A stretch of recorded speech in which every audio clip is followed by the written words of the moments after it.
¿Y si te dijera que una de las victorias militares más impresionantes en la historia de América del Sur terminó en humillación, sin un solo disparo adicional? ¿Qué pasaría si el ejército que derrotó al imperio en el campo de batalla perdiera casi todo en el escritorio, en el silencio de las oficinas diplomáticas? Año 1827. Por un lado, el rico y confiado imperio brasileño, un ejército profesional, mercenarios alemanes, un sistema ficticio y una absoluta confianza en una victoria rápida. Por otro lado, una república devastada e inestable, gauchos con pampas con cuchillos y largas lanzas, hombres sin uniforme, pero con la mejor caballería de todo el continente. En las llanuras de Ituzaingó, todo se resolverá en unas pocas horas de feroz batalla. Un error fatal, una maniobra rápida y 4.000 jinetes que convertirán al ejército imperial ceremonial en una multitud que corre caóticamente. El imperio será aplastado. Los generales se encontrarán en pánico y confusión. El campo de batalla estará cubierto de trofeos, cartas lanzadas y armas dispersas. Será un gran triunfo militar. Es después de esta brillante victoria que comenzará lo más doloroso. La diplomacia detrás de escena, la presión de las potencias extranjeras, que cambiará para siempre el destino de toda la región. Déjame contarte sobre esta gran confrontación. Año 1827. América del Sur aún no había tenido tiempo de calmarse después de las tumultuosas guerras de independencia, y quedaba un lugar en el mapa del continente que podría hacer estallar a toda la región nuevamente. Este territorio se llamaba Banda Oriental, la orilla oriental del río Uruguay. Hoy la conocemos como Uruguay, pero entonces no era un país independiente, sino un premio por el que dos fuerzas estaban dispuestas a luchar. Por un lado estaba el Imperio brasileño, una potencia joven pero enorme que se extiende por la mitad del continente.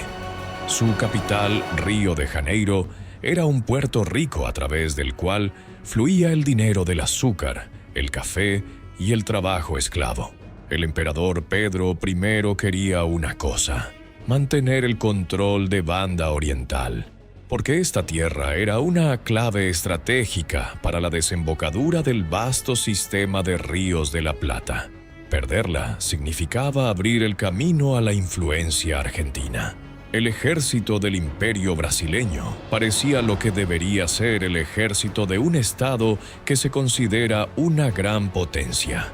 Los soldados marchaban en filas ordenadas, los oficiales llevaban sables brillantes y uniformes caros, y los tambores marcaban el ritmo de la formación perfecta. Entre ellos se encontraban veteranos de las guerras europeas, personas que pasaron por campañas contra Napoleón. Incluso había mercenarios alemanes en el ejército imperial, soldados profesionales que llegaron al otro lado del mundo por salarios y guerra. Sabían cómo mantener la formación bajo fuego, construir un carro contra la caballería y luchar disciplinadamente, como en los campos de batalla europeos. Comandaba este ejército el aristócrata Marqués de Barbacena. Para él, la guerra no era un caos, sino casi un proceso matemático. Creía en el orden, en el sistema, en la fuerza del ejército regular. Y estaba convencido de que había un enemigo en su contra que no era capaz de resistir seriamente. En su opinión, el ejército argentino era una multitud de jinetes mal entrenados y milicias dispares. Barbacena creía que era cuestión de tiempo antes de que su ejército llegara a Buenos Aires. Pero al otro lado del río existía una realidad completamente diferente. Las Provincias Unidas del Río de la Plata, la futura Argentina, en esos años fueron un estado que se mantuvo fiel a la palabra. La economía estaba en ruinas después de años de guerra contra España. El gobierno central discutía constantemente con las provincias, estallaban conflictos internos y casi no había dinero en el tesoro. A los soldados a menudo se les retrasaba el salario y a veces el ejército tenía que sobrevivir literalmente a expensas del terreno. Pero este país tenía algo que Brasil no tenía. La Pampa es una llanura sin fin, donde crecieron personas que pasaban la mitad de su vida en silla de montar. Gaucho. Estos jinetes no parecían soldados del ejército regular. Muchos no tenían la misma forma. Algunos luchaban con ponchos y sombreros de ala ancha. Sus armas también parecían simples: largas lanzas de caña, cuchillos facones, a veces carabinas viejas. Pero detrás de la simplicidad externa se escondía una fuerza terrible. Los gauchos podían montar durante horas sin detenerse, navegar por el terreno donde cualquier extraño se perdía y atacar a tal velocidad que la estructura del enemigo simplemente no tenía tiempo para reorganizarse. Su caballería no era ceremonial, sino depredadora. Fueron jinetes que no estudiaron en las plazas, crecieron en la guerra y en la estepa. Este ejército fue comandado por un hombre con reputación de genio y peligroso a la vez, Carlos María de Alvear. Era ambicioso, controvertido y a veces demasiado seguro de sí mismo. Pero una cosa era obvia: entendía perfectamente cómo funcionaba la guerra. Alvear vio la situación con sobriedad. En una larga guerra de desgaste, Argentina no tuvo ninguna oportunidad. Brasil tenía dinero, una gran población, una flota fuerte y una economía estable. Entonces no era necesario ganar una guerra larga, sino un momento, un golpe que puede cambiar el equilibrio de poder. Mientras los ejércitos maniobraban en la frontera de Banda Oriental, la guerra se prolongó lenta y nerviosamente. Hubo enfrentamientos menores, incursiones de caballería, reconocimiento y tiroteos. Ninguna de las partes pudo lograr un resultado decisivo. Barbacena decidió que era hora de poner fin a este prolongado conflicto. Reunió un gran ejército y lo movió al territorio del enemigo. El plan era simple y típicamente imperial: encontrar al ejército argentino, imponerle una batalla general y destruirlo en una batalla decisiva. Con tanta superioridad en disciplina y organización, parecía una victoria casi garantizada. Pero Alvear hizo lo que no se esperaba de él. En lugar de esperar la defensa, cruzó el río Uruguay y comenzó a moverse hacia el ejército brasileño. Sus tropas se movían rápida y casi silenciosamente, alimentándose de lo que podían encontrar en el terreno. El ejército argentino se convirtió en una especie de fantasma. Apareció en un lugar, desapareció en otro y mantuvo al enemigo constantemente en tensión. En febrero de 1827, ambos ejércitos ya estaban cerca, aunque no sabían exactamente la posición del otro. Se movían por la misma llanura, escondidos por colinas y nubes de polvo. Por un lado se movía una enorme columna del imperio brasileño. Un ejército que parecía una ciudad en movimiento. Carros con suministros, tripulaciones de oficiales, sirvientes, equipaje y largas filas de soldados. Por otro lado, había un ejército argentino más ligero y móvil. Se movía más rápido. Silencio. Y observé mucho más de cerca el terreno. Y fue en este punto que el destino de la guerra comenzó a girar lentamente hacia un lado que ninguno de los oficiales imperiales había considerado. El 20 de febrero de 1827, la mañana en los llanos de Ituzaingó comenzaba pesada y sofocante. El sol se levantaba sobre las colinas y la tierra seca debajo de los cascos de los caballos y las ruedas de los carros levantaba polvo espeso en el aire. La visibilidad era pobre y esto convirtió una gran llanura en un lugar donde los dos ejércitos podían estar muy cerca, pero casi no se veían. el ejército imperial brasileño se movió lenta y confiadamente. La columna era larga, se extendía por muchos kilómetros. Delante iban las unidades avanzadas, detrás de ellas los batallones de infantería, luego la caballería, la artillería y el vagón sin fin, carros con suministros, equipaje de oficiales, sirvientes, pertenencias personales. Todo esto se movió junto con el ejército. Esta era una imagen familiar para la tradición militar europea. El ejército caminaba como un mecanismo organizado, confiado en su fuerza. Pero ese orden tenía debilidad. El ejército estaba estirado. Las unidades estaban muy separadas y no podían reunirse rápidamente en una sola línea de batalla. Mientras tanto, los exploradores argentinos ya estaban observando este movimiento. Los gauchos, acostumbrados a leer la tierra tan fácilmente como un libro, se dieron cuenta rápidamente de lo que estaba sucediendo. Notaron cómo el ejército imperial se extendía entre las colinas e inmediatamente transmitieron la información a Alvear. El general se dio cuenta de que tenía ante sí la misma oportunidad que había estado esperando durante toda la campaña. Si golpeas ahora, antes de que la columna tenga tiempo de girar en orden de batalla, puedes imponer la batalla en tus propios términos. Alvear dio una breve y decisiva orden. El ejército giró bruscamente a la derecha casi 90 grados y comenzó a tomar posiciones en las tierras altas. La infantería tomó la colina con un paso acelerado. La artillería se desplegó rápidamente en posiciones favorables y la caballería comenzó a alinearse en los flancos. Todo sucedió rápidamente, casi sin ruido, como si el ejército supiera de antemano exactamente lo que tenía que hacer. Después de un tiempo, las unidades avanzadas del ejército brasileño subieron a un ligero ascenso, y en lugar de la llanura vacía que esperaban ver, la línea lista del ejército argentino ya estaba frente a ellos. Fue una completa sorpresa. Al principio, el marqués de Barbacena ni siquiera creyó que todo el ejército enemigo estaba frente a él. Le pareció que era solo un pequeño grupo de vanguardia que estaba tratando de retrasar su avance. Simplemente no cabía en su cabeza que el enemigo, a quien consideraba débil y mal organizado, se atrevería a tomar la batalla general.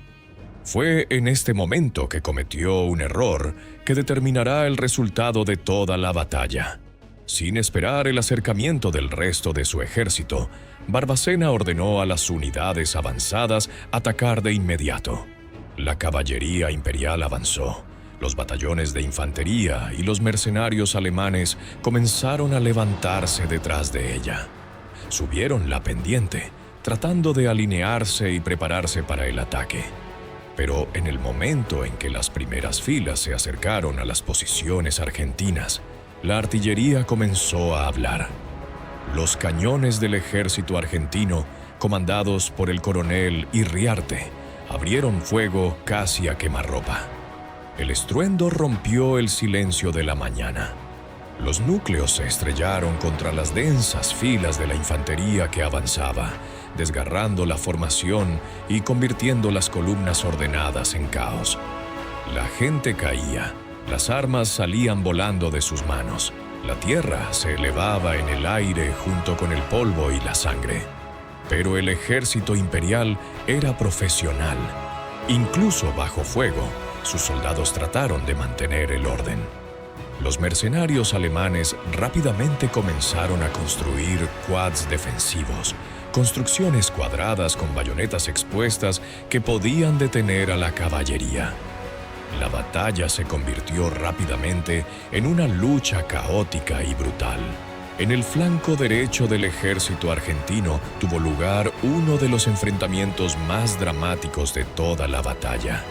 Allí entró en combate el coronel Federico Brunsen, un veterano francés de las guerras napoleónicas que ahora servía a Argentina. Comandaba el regimiento de coraceros, una caballería pesada, armada con sable y protegida por corazas de acero. Cuando la caballería brasileña comenzó a presionar esta sección del frente, Brandsen llevó a sus hombres al contraataque. Las dos masas de caballería se enfrentaron con tal fuerza que el sonido de un golpe de metal contra el metal se escuchó en todo el campo de batalla. Los caballos caían, los jinetes cortaban sables, los heridos gritaban, y todo a su alrededor se hundía en el humo y el polvo. Brandsen luchó en el centro de la refriega. Él personalmente dirigió el ataque, tratando de detener el avance del enemigo. En algún momento, su escuadrón fue rodeado. El coronel continuó luchando hasta el final, hasta que varios sables lo golpearon simultáneamente. Se cayó de un caballo, herido de muerte, pero su ataque desesperado logró detener a la caballería brasileña y ganar un tiempo precioso para todo el ejército. Mientras tanto, en el centro del campo de batalla, la infantería argentina estaba bajo una fuerte presión. Las unidades imperiales se levantaron gradualmente. Su superioridad numérica comenzó a sentirse. La infantería brasileña disparó voleas. Los tiradores alemanes golpearon con precisión y a sangre fría, y el humo de la pólvora negra envolvió todo el campo de batalla con un grueso velo gris.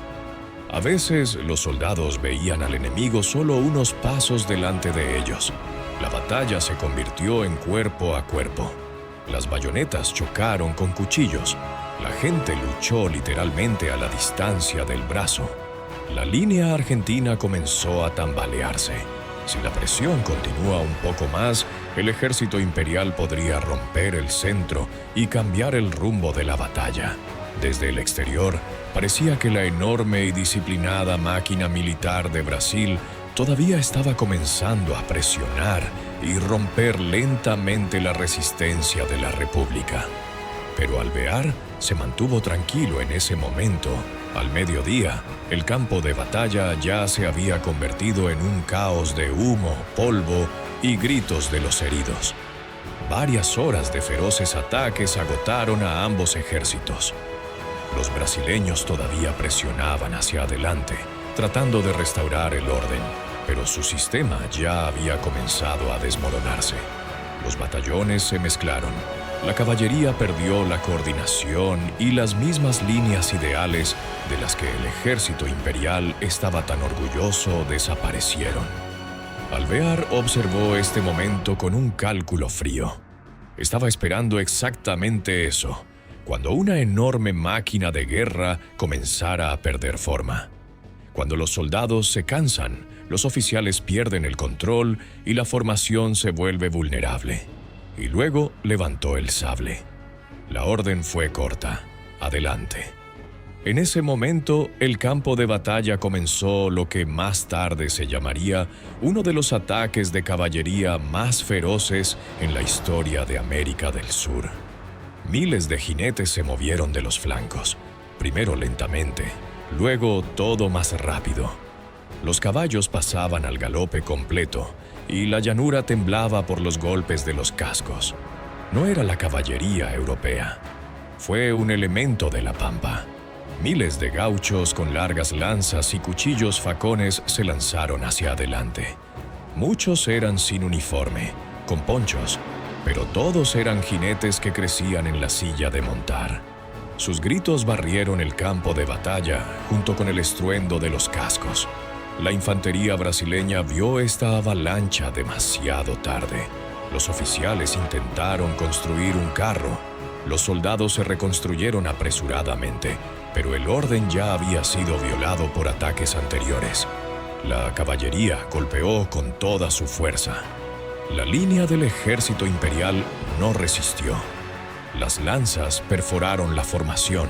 Los caballos derribaron a los soldados. Los jinetes irrumpieron entre las filas de infantería. En cuestión de minutos, la formación que iba a ganar se convirtió en una estampida. Incluso los mercenarios alemanes, conocidos por su disciplina, comenzaron a retirarse. Muchos tiraban sus armas para escapar. El ejército de Brasil se estaba desmoronando ante nuestros ojos. El marqués de Barbacena se dio cuenta de que la batalla estaba perdida.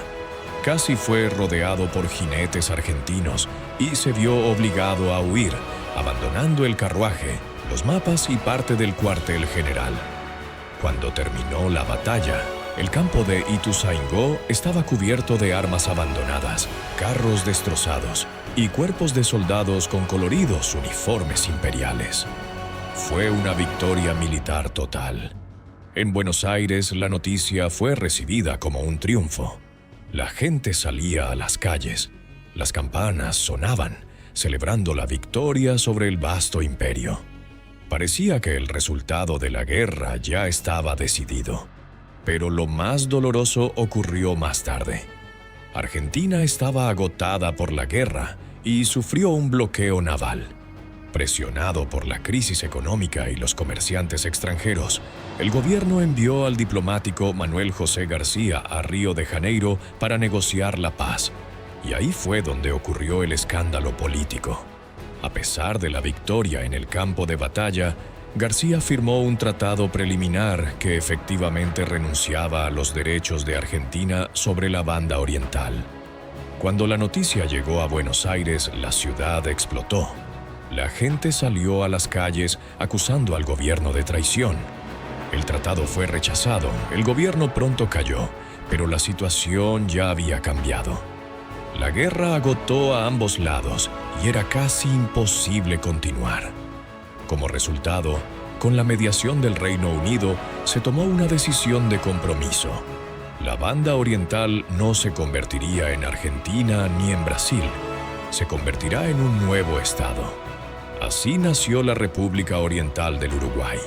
Por lo tanto, la batalla de Ituzaingó permaneció en la historia como un símbolo extraño. Fue una brillante victoria en el campo de batalla, pero al mismo tiempo el comienzo de una derrota diplomática que cambió el mapa de América del Sur.